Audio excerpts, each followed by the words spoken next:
So being in the business I'm in, I get a lot of strange phone calls and sometimes even text messages.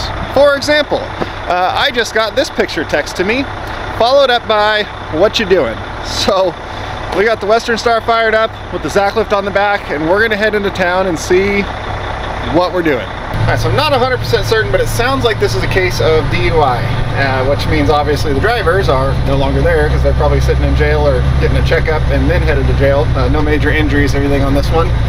But now I gotta get the truck out of there. I already checked with ODOT, it's clear to go get the thing. They're done with their whole like crash report part of it. And then power company's all good. It's plowed into a power pole, but no damage to the pole. They've already gone, checked it out, so they're good with me showing up, just pulling it off the pole and getting it out of there. So that's all I know right now. I don't know whether the thing's loaded or empty, and we'll figure it out when we get there.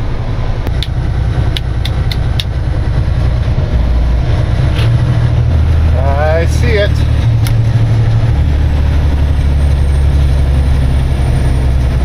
Let's pull up here. I have in my head kind of how I think I'm going to attack this.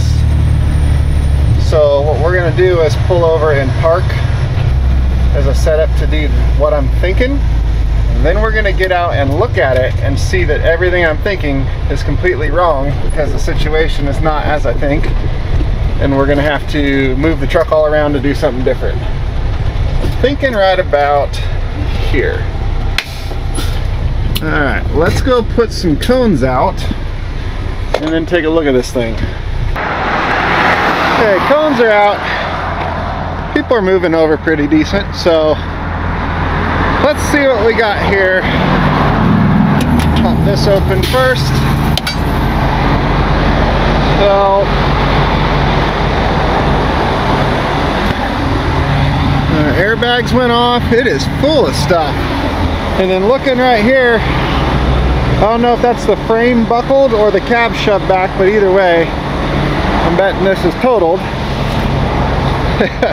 Smoked that pole. Good thing it's a big steel one. Not actually as much front end damage as I thought there was going to be. But this wheel's shoved back into the fender. Bumper shoved back into the wheel, which means it's probably going to shred as it comes back off of there. Oh, look, it buckled the whole roof in. Shoved the cab back into the box. Yeah, look at that whole roof there is buckled up, so she done. Oh, dang it. We got a flat tire. That's how I was going to tow it. The inside one's good, so I'm gonna tow it on one, I guess. Man, that thing is leaning over pretty good. Okay. Padlock on it, so I'm sure it's loaded. It's probably what buckled everything while that weight hit. All right, let's get it out of here.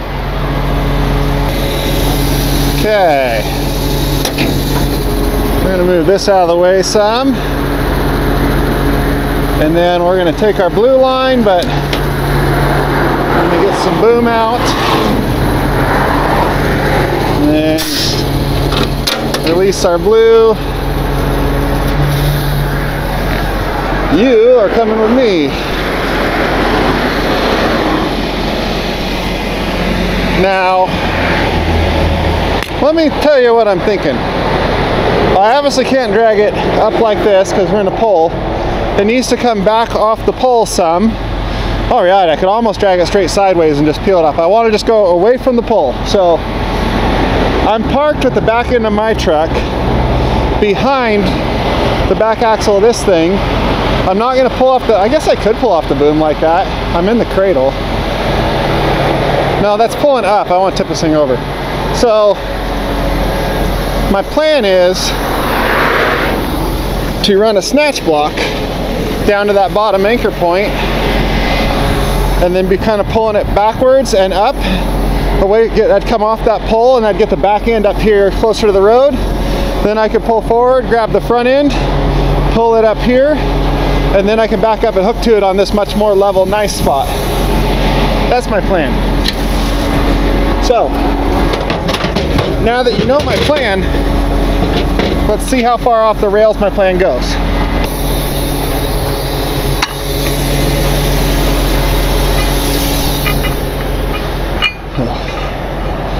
Always watch the traffic. I'm very kind of surprised with how good people are doing at the moment, because this is kind of rush hour at the end of the workday. Everybody heading back home from town, and they're like all moving over.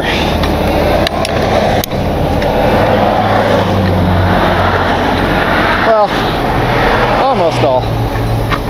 People with these damn red vehicles. Terrible.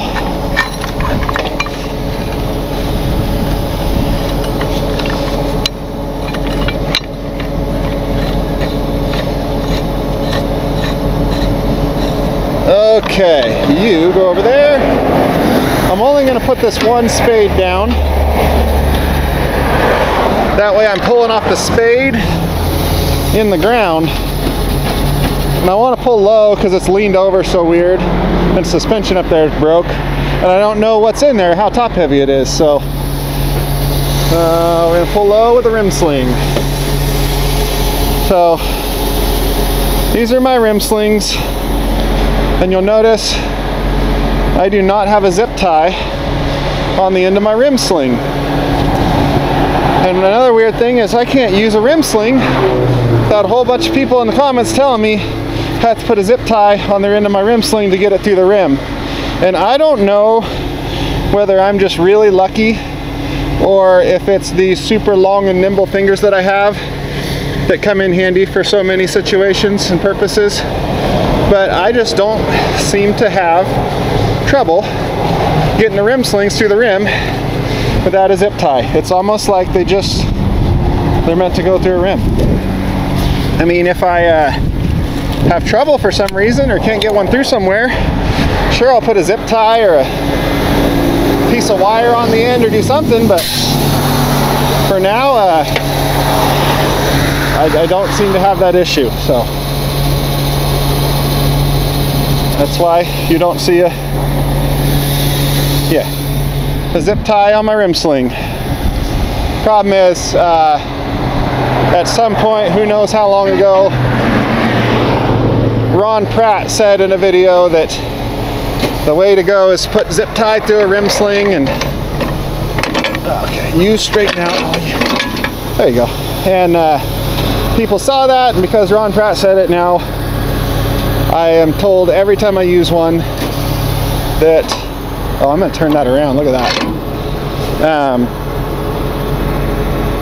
I've got to put a zip tie on there, and I'm being adamantly told by that by people who never touched a rim sling in their life. So, no, I don't need to do that. So,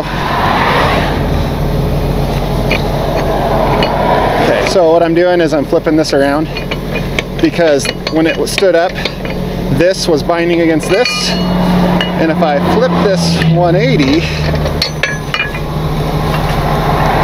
I think I went more than 180, that way it won't do that, and it'll sit much cleaner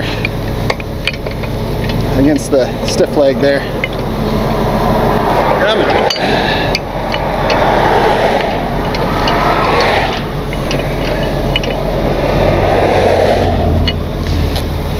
So, anyway,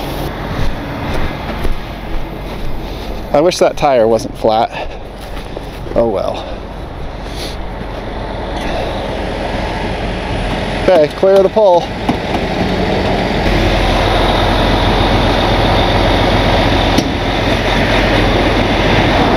Wow, it's pulling my truck. How freaking heavy is this thing? Look at that. It's leaning hard too.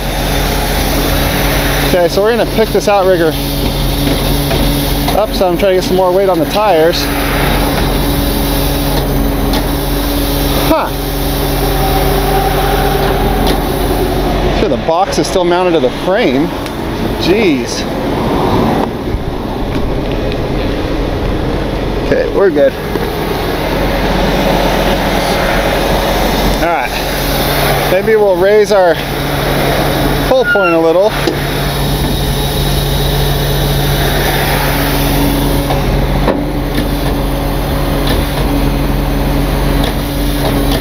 Jesus.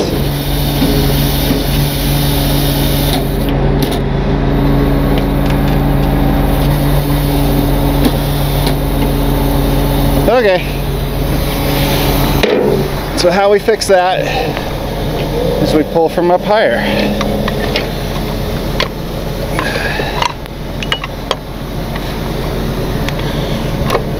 Come on, you bastard.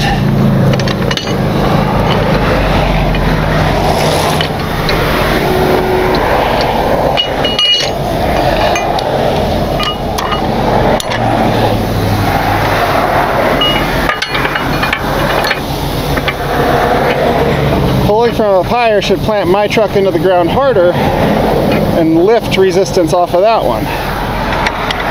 Hopefully not too much to lift on that one though, is what I don't want.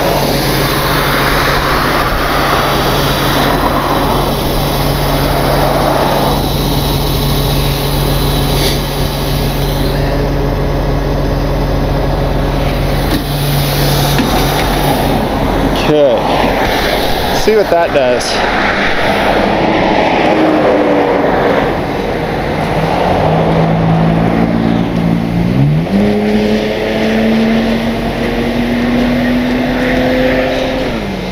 It's picking my truck off the ground, but it's also moving that, so see my truck hovering, but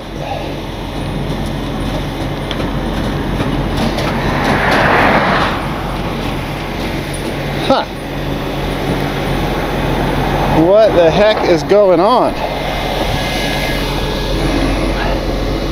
Is it just that much resistance? Well, we're off the pole, so I could pull the front end over now.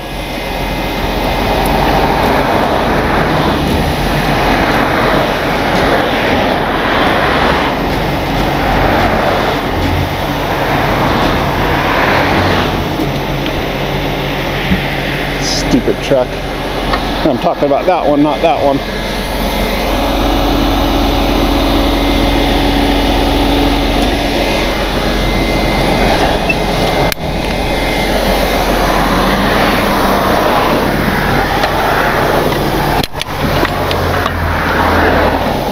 Look how far over it pulled my truck.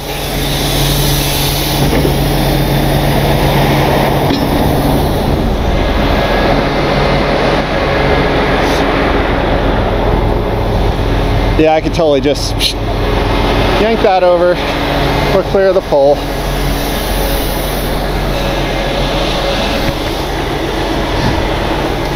Interesting. I wonder how heavy this thing is, because it's got a flat tire and that's not good if it's that heavy. I can totally rob one off the front if I have to. And swap them. Okay.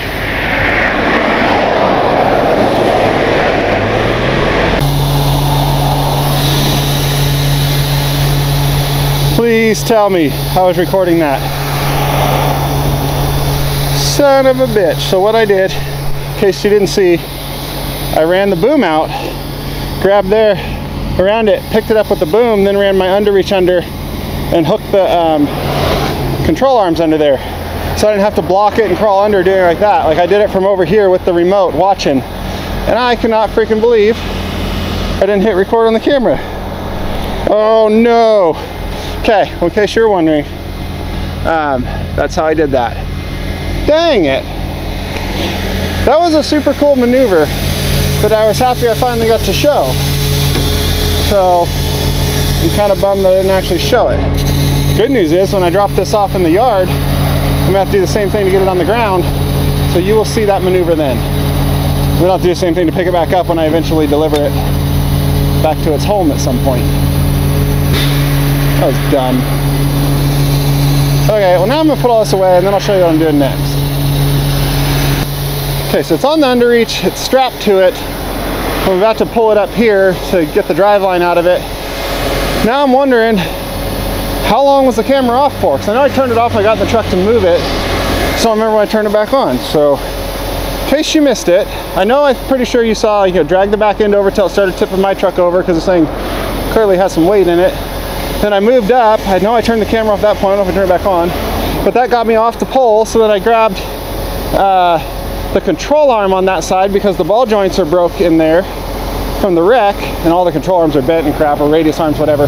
And I dragged the front end sliders up to here, took the boom, I cradled it like I showed you, lifted it, ran the underreach under, hooked it, tied it. Now I'm gonna pull it up here. I don't know where I left off.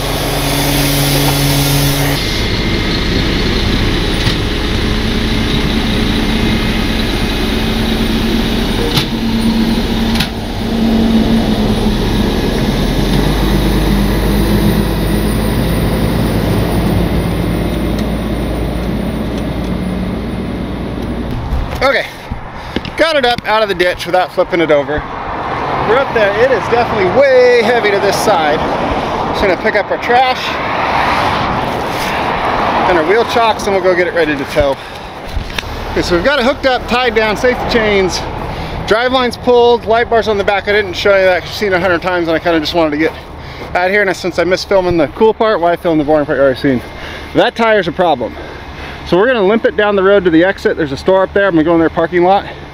Then I can jack it up, steal that wheel, put it here, put that one back there, take it back to the yard.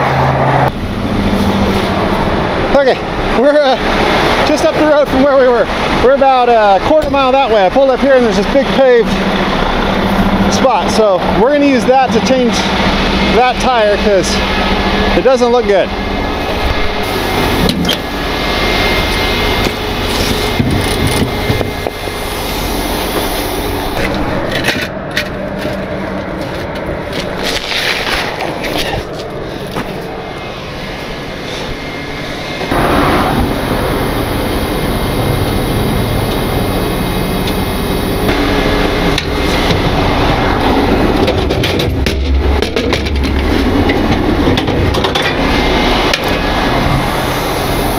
Okay,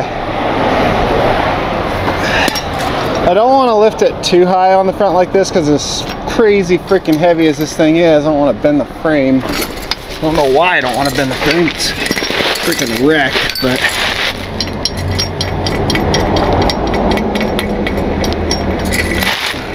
okay, I got those blocks back there just to like stabilize it some, but I don't want to lift all the way. What I did is I lowered the front end down, stuck those blocks back there, lifted a little bit to take some of the load off the suspension and stuff here.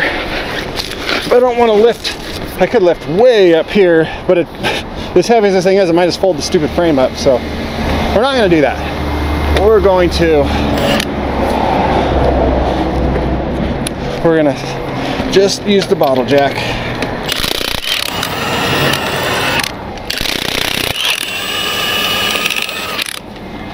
This gun's weird. It doesn't like spin off. It goes slow. It lets it seize force. Then it goes high power, and once it's not seeing force anymore, it slows back down. Same thing, putting them on, it'll go super slow. And then once it gets to torquing time, it will power up.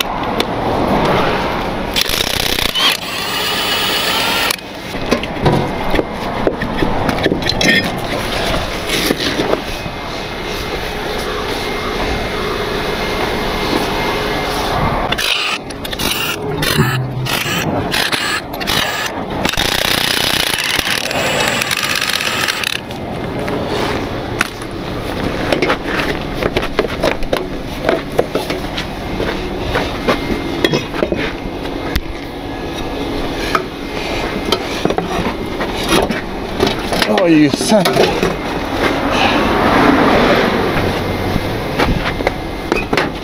You freaking kidding me? Give me blue.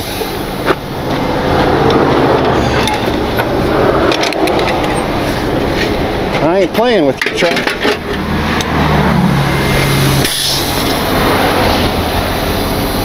You're gonna do what I want. Told you. Defy me again and see what happens. That was me being nice.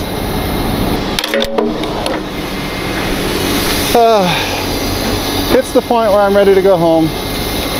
I was really not hoping to be out here this long, but that truck fought me stupid coming out of there like I didn't expect it to. We'll pick up our trash.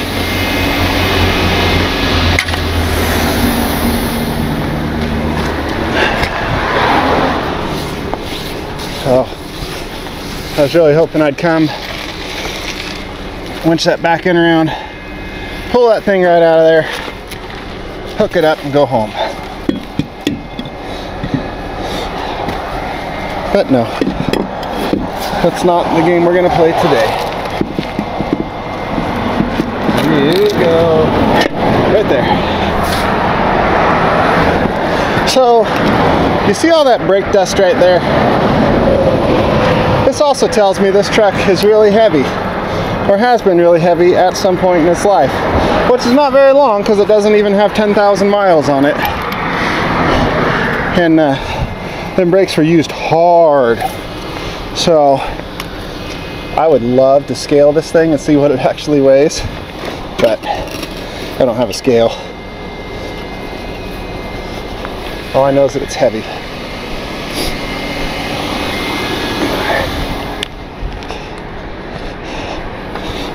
Okay.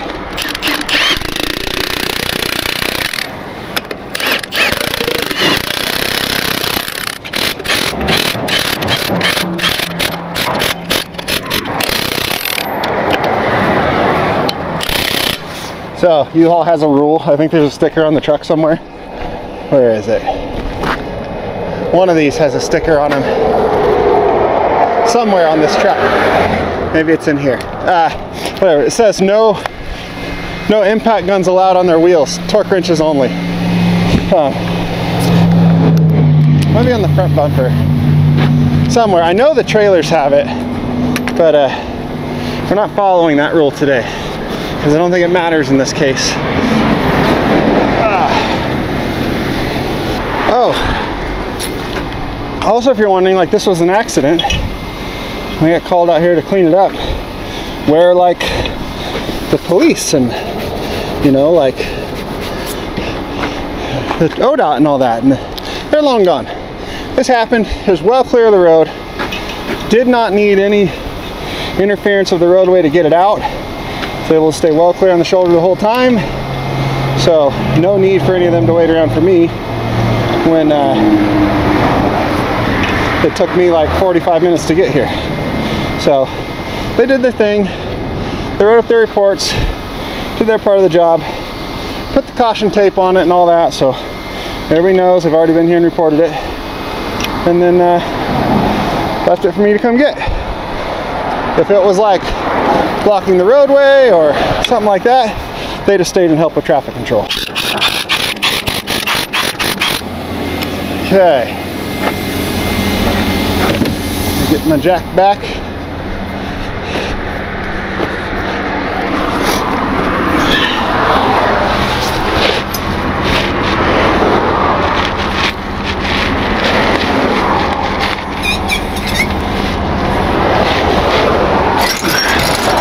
Harbor Freight jack for the win. But no, they did not give this to me. I went to Harbor Freight and bought it all by myself. Like most of the Harbor Freight stuff I have. A lot of people say, oh, you just say Harbor Freight's good because they pay you to. Nope. Never paid me a dime. Not ever. Not once. Probably never will. They have given me some winches. Not all of my winches. But some of them, a few of them, and even a few other little odds and ends they've sent. Oh, my off-road jack, they did send me that, but most everything else I have that's Harbor Freight, I bought. Why? Because it's worth it. I've always liked their stuff. So no, I don't use it and say it's good just because I'm getting paid to, because I'm not.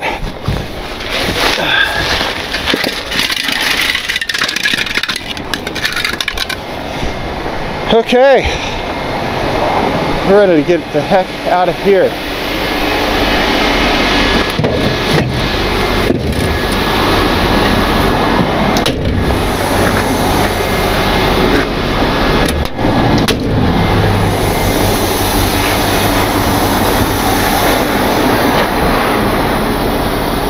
back up to our tow height.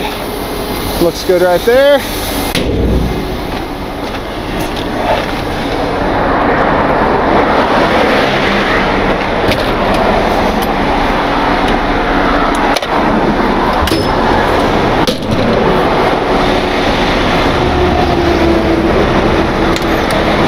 Okay, we are fully legit, ready to tow.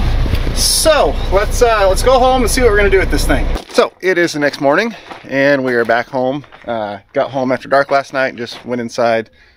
Forgot about this thing completely because I want to say goodnight to my daughter, have dinner with my wife, stuff like that. Figure deal with it today. So now it's today, and since everybody loves a good damage report, there's a lot to go over here. This is one that didn't look that bad from the pictures and when I first pulled up to it where it was sitting, but the more you look, the more you realize this thing got hammered. So first of all, it is crazy heavy, like way overloaded. It's leaned hard to this side. I had to be super careful. Hey, Rusty. When I was making the left-hand turns on the way home, because it would just start wanting to go over. So I had to go really slow to the left. If I could drive like NASCAR to the right. Where's NASCAR? NASCAR goes left. So I do the opposite of what NASCAR can do. Either way. This got some damage when I picked it up in the air with the boom, but this panel and the one on the other side were already bent and mangled down there and wasted, so it wasn't a big deal that I was pulling across them. If you saw the Vegas tow show video where Renee and I talked about their lifting beam, that's where something like that comes in really handy, where it spreads the distance right there side to side, and then you hook to it in the center and lift, so you're not squeezing in so hard on stuff. If this was a not damaged vehicle, I wouldn't have done what I did, but since all the panels that I was going to damage by doing that were already wasted, no big deal. But say this was a good vehicle, like body-wise I didn't do that to, something like that lifting beam would have been the way to go. Reach out, grab it in the center, beam comes out here to grab the wheels, frame, whatever, pick it straight up. So, front end, obviously, right back in through the radiator there is all cracked and bent back and everything. Amazingly, this grill is not, but there's this big old concrete pad that comes out off the bottom of that giant power pole, and that's what all of this hit that like mangled it. Especially as heavy as this thing was, bouncing up and down there, coming through and then hitting it. Now, inside, there is like air compressors and all kinds of tools and a bunch of super heavy stuff in there. There's like a big tote of stuff. I don't think there was a passenger in here. I'm hoping it was that stuff that hit the windshield and not a passenger's head. They didn't say any major injuries or anything, so. But if you look at it right here, you can see the whole front end of this is bent up and into the box there. The whole top of the cab there is all wrinkled up, so obviously that all got shoved back up in. That control arm there, radius arm, is bent. This wheel, that's the tire that was on the back that got shredded on a rock or something that came through. So that tire is flat and ruined. Obviously the hood and stuff bent up. You see the door is like popped out. Didn't even come close to lining up anymore because the cab's all crunched. This is the tire that was on the front, flipped around 180 obviously, and it has such a crazy heavy layer of brake dust on it. I said, I don't know if this thing came over the pass or not, but that's a lot of brake dust for a truck that doesn't even have 10,000 miles on it. If we go underneath here, if you look right up there, the frame is all buckled and that's folded up right there. And then if we come down here, you see the frame here bent over right there and then kicks back and then is all buckled up there. So this whole frame rail here is just tacoed. The one on the other side, you could look down and it doesn't do anything like what this one does. You can see it's bent. There's a good kink in it right there. There's the shot of it. So frame's all bent. You look at the cab mounts here, all the cab mounts on it are all kicked and shoved back where it shoved the cab back. Same thing on the driver's side over there, cab shoved back. The good news is the oil pan for the engine and transmission did not get damaged, surprisingly, for the way it went plowing through all those rocks and dirt, which means this is a good engine transmission to be able to take out and use for something else. Like I said, not even 10,000 miles on them. You could see here to get it into neutral before I winched it out of there. Since it's locked, I don't have the keys, I just popped the linkage off right there. and then shifted it into neutral right here to winch it up out of there. And then once I was out on good solid ground, had room to work, I pulled the drive shaft out. On this side, yeah, you can see that cab shoved back into the box, frame bent up. This radius arm is bent. The ball joints are broke. You see where they jammed into the dirt and stuff there. As soon as I started to pull the front end of this thing sideways, that popped the rest of the way. You can see it, like, it looks like it was hanging on by one little piece right there. And then this went up into here, folded over, and the truck started coming over the top of the tire, so I had to stop and kind of pull the tire out. And then I just grabbed it from the other side to spin it back towards the truck and pull it out. So now the question is, what do we do with it? They're not 100% sure which one of their yards they want to go back to just yet, which is perfectly fine because I am too busy to make the trip over the mountain to the other side anytime this week. So it's going to stay here at my yard in storage until next week sometime, when I finally have time to make a long distance trip, because any of their big heavy maintenance yards or where their accident vehicles go, stuff like that, the closest one's 3 hours away. So with load, unload time, all that, it's like a 7-hour round trip. And I don't have a free day to do that anytime soon. So for now, it's just gonna get stored over there. But I'm not gonna charge them like all the extra storage and stuff because I don't have time to take it over for a week. That's on me. So gives them a little more time to figure out where they want it to go in the meantime, which is just fine. So what I'm gonna do is I'm gonna spin this around. I'm gonna back it over there so we can park it in the corner over there. Then I think I might pull the Zack lift off and then hook up to my flatbed trailer so I could take the DMV and get it registered. I finally got all the government paperwork, the SF97 forms and stuff like that, where I can go register it, so I'm gonna go do that. Also, I pulled the Zack lift off. It'll make a great time to, you know, pressure wash the chassis of that truck real good, get the last of the winter grime out of it, grease the bottom side of that Zack lift, grease the chassis of the truck, all the drive lines, U-joints, stuff like that. Get some maintenance done while we're at it. So first is park this thing. Okay, down you go. Before I do that, I just want to show you, this thing is leaned over so hard that the suspension is actually bouncing up and rubbing the bottom of the box. Like, I don't know what's in it. I know you would love to know what's in it. I do too. But it is locked, and this isn't like an abandoned, gone one. This is like somebody's stuff, so I can't go digging through it. Set it down. I need more blocks. Oh no, we're good. Okay. Alright, I'm gonna pull out from under it, then we'll fold up.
Well, there we go. The Zack lift is off, ready for some cleaning and maintenance. This truck is now really easy to clean and grease all up under the chassis. The trailer's hooked up, ready to go get registered. And this truck is gonna sit here for about a week or so until I get some time to take it over the mountain, over into the valley. So that is it for this one. We'll see you next time.